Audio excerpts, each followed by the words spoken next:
রে বাড়ি নাই রে দুনিয়াতে।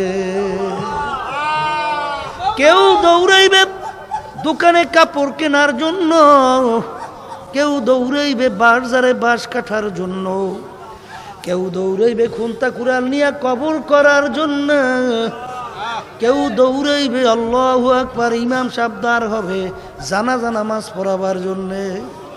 তাকবীর দিয়া বলবে আব্দুল কারীম যাও যাও যাও, আর কোনদিন আসবে না।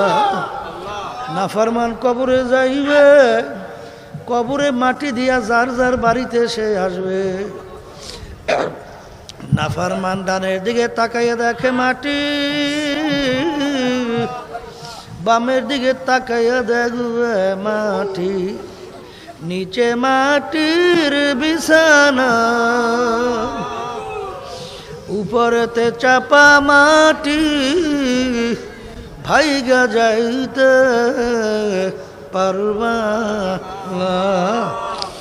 বাজান এখন দিক বিদিক না পাই আমার মাওলাকে ডাকবে আল্লাহ আল্লাহ আল্লাহ। আমার মালিক উত্তর দেবে, ওরে নেমো খারাপ, দুনিয়ার মধ্যে তোদেরকে আমি পাঠাইছিলাম আমার ইবাদতের জন্য, তোদেরকে আমি স্বাধীনতা দিয়েছিলাম পরীক্ষা করার জন্য, লিয়াবলুয়াকুম আইয়ুকুম আহসানু আমালা, যে তোদেরকে আমি পরীক্ষা করব কে আমার হুকুম অনুযায়ী চলছো, কে আমার হুকুমের বিরুদ্ধাচরণ করছো। এই জন্য তোদেরকে আমি স্বাধীনতা দিলাম। আমহিল রুয়াইদা, তোদেরকে ঢিল দিয়েছিলাম, স্বাধীনতা দিছিলাম, ধরাকে সরা জ্ঞান মনে করো নাই। এখন কবরে আসছ, এখন কবরে তো তোর দল নাই, দলের নেতা নেত্রী নাই, টাকার গরম নাই, ক্ষমতার গরম নাই, বংশের গরম নাই, শিক্ষার গরম নাই। তুই শত শত বছর আমাকে ডাকবি, আমি একবারও তোর ডাকে সাড়া দিব। ও কবরের মাটি, দুই পাশ থেকে এমন ভাবে চাপ মারো, এক পাজরে হাড্ডি নিয়ে অন্য পাজরের ভিতরে মিশাইয়া দাও।